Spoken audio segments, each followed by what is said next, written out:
Então, pessoal, vamos começar a falar um pouquinho sobre o nosso roteiro 4, a aula 4, que é uma introdução à farmacodinâmica. E o que é a farmacodinâmica? Farmacodinâmica é justamente a forma como o fármaco vai conseguir entrar na célula e produzir uma reação, produzir uma resposta. Um conceito que a gente precisa entender muito bem na farmacodinâmica é o conceito de transdução de sinal. O que é a transdução de sinal? O fármaco ele vai atuar como um sinalizador, ele é o sinal. E aí cabe ao receptor localizá-lo, ser o receptor de sinal e atraí-lo até o local da reação. É importante a gente lembrar também que cada célula vai ter vários receptores. E nem toda a resposta vai ser igual justamente por isso, porque cada receptor vai ter o seu agonista específico que gera uma resposta específica. Geralmente os receptores, eles estão em um estado inativo, que é um estado que não gera resposta. Ou seja, ele está ali de boa na célula, sem fazer nada, até que surja um agonista, se conecte a ele e aí sim transforme em um receptor ativo, que é aquele que gera atividade.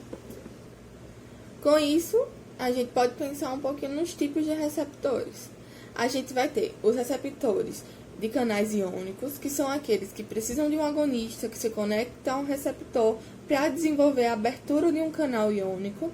A gente também vai ter receptores ligados a enzimas, que como é que vai funcionar? A gente tem um receptor que precisa se ligar a um agonista. Quando o agonista se liga ao receptor, ele muda a conformação de uma enzima e aí sim causa a atividade dela, ele ativa a enzima.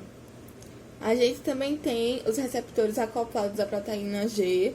Essa proteína G ela fica juntinha do receptor e aí quando o receptor se liga ao agonista, ela é sensibilizada, gera uma resposta energética que vai sensibilizar ou a adenililciclase ou a fosfolipase C.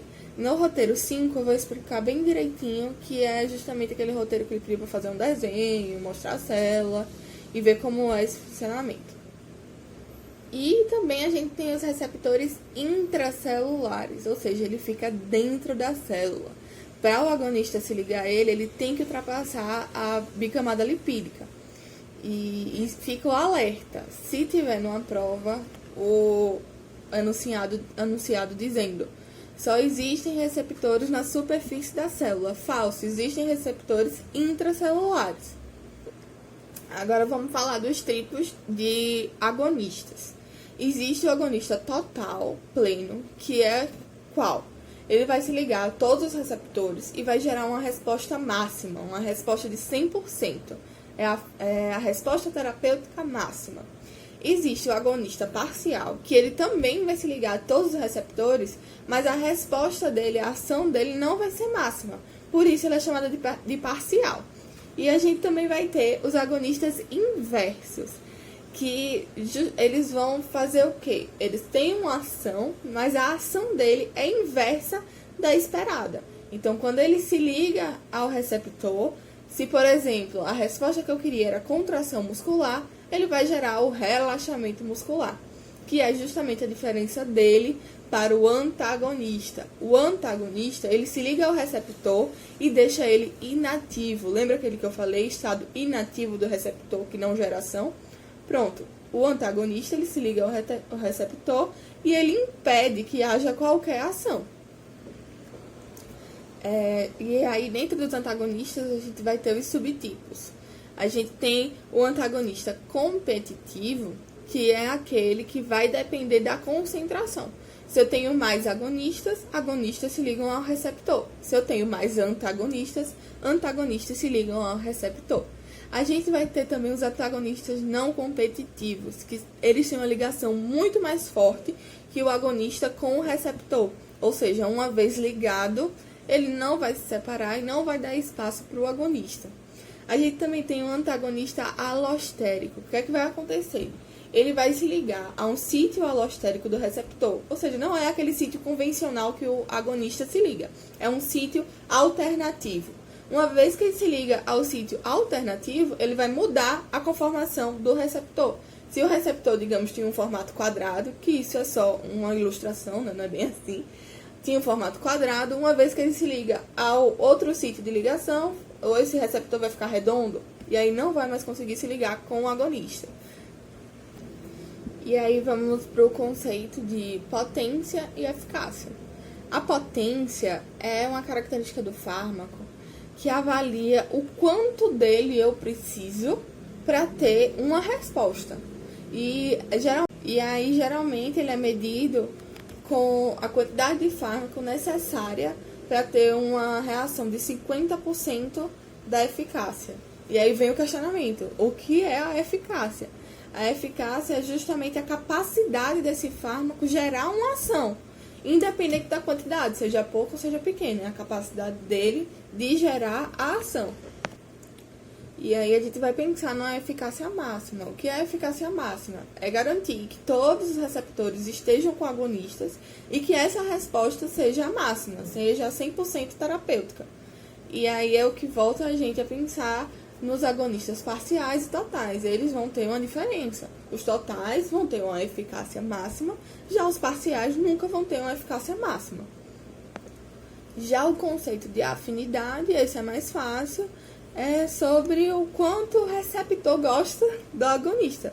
É meio que a afinidade entre os dois, a capacidade dos dois se unirem.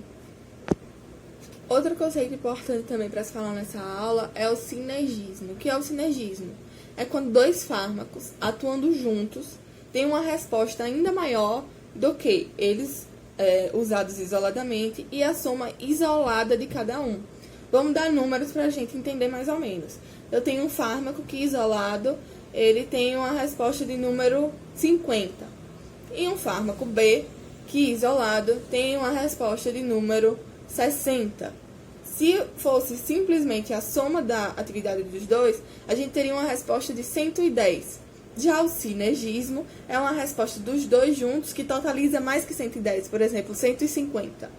Eu estou dando números só para ficar mais palpável, mas não existe isso de números de contagem. Outra coisa importante também para se falar na farmacodinâmica é a dose. Existe a dose terapêutica, que é aquela necessária para ter um efeito terapêutico, uma ação terapêutica, uma resposta boa.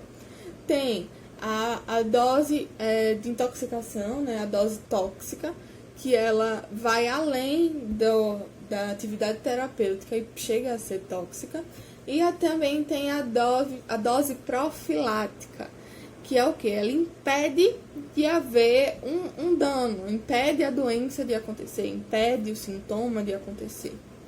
E aí, dentro desse conceito, a gente também vai pensar no índice terapêutico. O que é o índice terapêutico?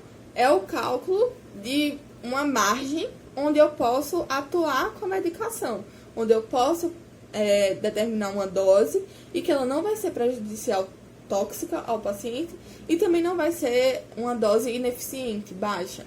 E esse índice terapêutico, ele é calculado dessa forma. Índice terapêutico é igual a dose letal 50, que é a dose capaz de matar 50% da população, sobre a dose eficaz 50, que é aquela que a gente viu anteriormente, que determina a eficácia desse medicamento quando ele atinge 50% da sua ação. Então, relembrando, índice terapêutico é igual a dose letal 50 sobre a dose efetiva 50.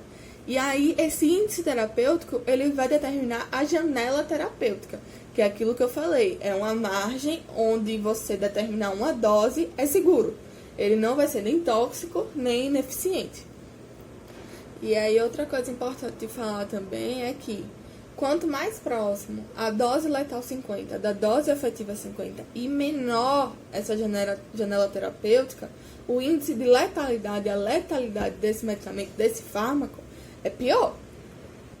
E para finalizar, vamos só alguns conceitozinhos básicos que podem cair em prova, que é o conceito de idiosincrasia, que é uma resposta própria do corpo, não é uma resposta comum, ela é meio que própria de cada um, é uma reação individual a certa exposição a um medicamento, a um fármaco.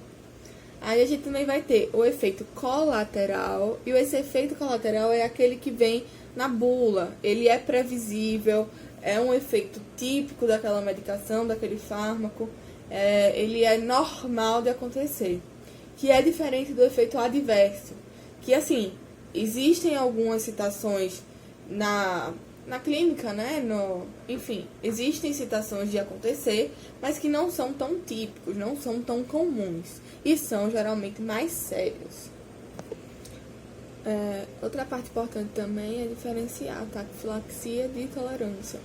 A taquifilaxia, ela é meio que pelo excesso de medicação, de fármaco, eu vou inativar alguns receptores. Por isso eu não vou ter a resposta esperada do começo, porque eu já dei tanto, ele já se conectou tanto e alguns receptores ficaram inativos, incapazes de gerar atividade. Já na tolerância, é como se esse medicamento fosse metabolizado mais rápido, e aí ele fica menos tempo atuando, que é diferente da taquifilaxia, é bom frisar.